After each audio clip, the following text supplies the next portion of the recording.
Nós temos diferentes deportes durante a ano escolar, então atualmente nós estamos bezig com AF Jongens, futebol, então sei nós estamos com a semana passada de março, então nós acaba amanhã.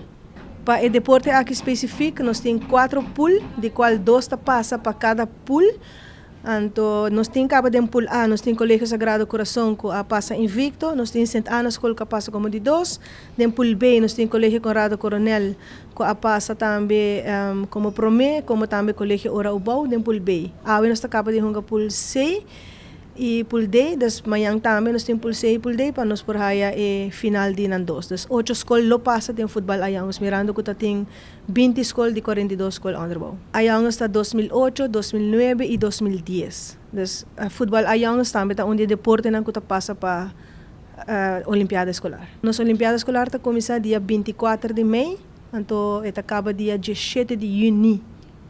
Nós temos ongeveer 3 semanas de Pero é diferente deporte não que passa para a Olimpiada Escolar. Desde o caso aqui nós está bezig com o futebol A jongens, pero nós tem futebol B jongens, nós tem B meisjes, nós tem classe 1 e 2, nós tem zaalvoetbal de VO, nós tem basquetebol tanto onderbouw como bovenbouw, nós tem voleibol muito hamper de onderbouw e de bovenbouw, nós tem softball escolar, nós tem damen aqui escolar. Dus tudo isso nós temos, então tudo isso não passa para a Olimpiada Escolar. Depois da abertura, nós também temos futebol de B jongens, que é a categoria tique mais grande. Dus 2 vezes para eu, nós temos 2 velds, 8 contra 8. Basta a participação, em quase todo deporte nós temos hope participação. Maestro não está hope contento. Se por exemplo, o futebol é mais chiquito, muito não mais chiquito, é maior, também massalmente, se é muito não. Dus awe nós também tem nós tem 8 vegas awe, de fel de Britânia. Dus nós estamos usando 2 fel, dus vira 4 vegas para banda, que vem 8 vegas awe, então muito nada bem com smack. Dus nós está traz schedule sudano que não está hunga vega, e depois outro pool está hunga vega, dus não está descansar mientras outro pool está hunga.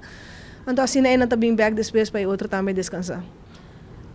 Também me quero fazer uma apelação maior para bem apoiar muito mais o vegano de manhã, pero muito particular a Olimpiada Escolar. Dus bem apoiar você na Yuna, o vegano também toma lugar à tarde, mas tanto tem hora de weekend também nós também tem vega, dus já sábado, já domingo, dus full semana, dus please bem apoiar você muito não so deportista mais está delinquente menos, dus nossa promoção tá para fazer mais deportista possível.